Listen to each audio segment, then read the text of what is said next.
I'm Petty Officer Michael Wilkin. 15 pirates captured aboard the sailing vessel Quest are in the custody of the U.S. Navy on board USS Enterprise. The military, the FBI, and the Justice Department are all working to determine the next steps for the Somalis arrested following a bloody end to the hijacking of an American yacht. The Quest and its crew were captured by the pirates Friday, and for 3 days American forces shadowed the vessel, engaging the pirates in negotiations. Talks were ongoing when the Somalis launched what seemed a surprise and desperate attack. A rocket-propelled grenade soared into the sky, easily missing the destroyer's Sterret. That launch was followed by gunfire aboard the sailboat.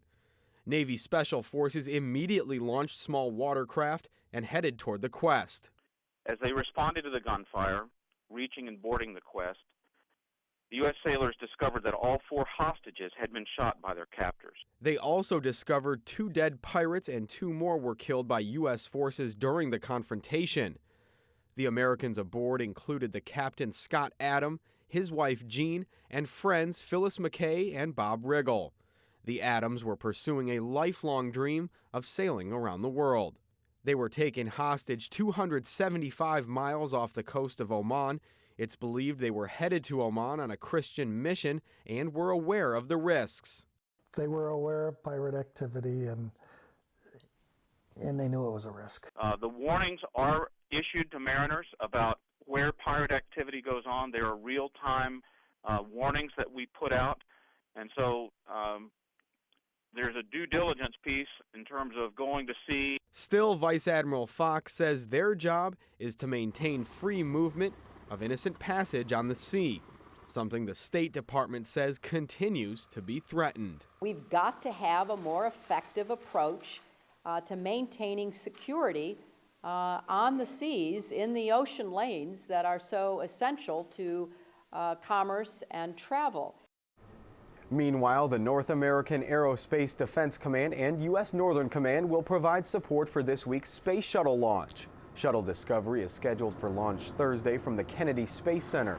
It will head to the International Space Station to drop off supplies. NORAD will ensure airspace safety and stand ready to respond to any shuttle emergency. This will be the Shuttle Discovery's final journey to space. And it's a bird? No, it's a plane. Actually, it's a new spy tool. Get a look at the nano hummingbird. The gadget is armed with a tiny video camera and can feed back images to the operator in real time. Its wingspan just 6.5 inches and weighs as much as a AA battery. The Department of Defense spent $4 million to have this bird developed.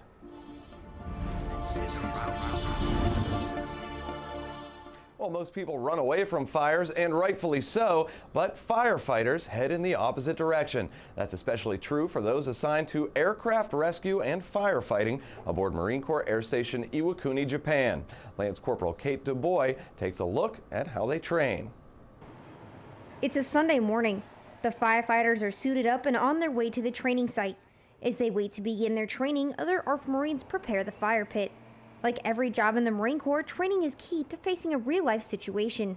We do is get the Marines to understand fire behaviors, get them to understand how to fight a fire, and mainly to get their techniques down.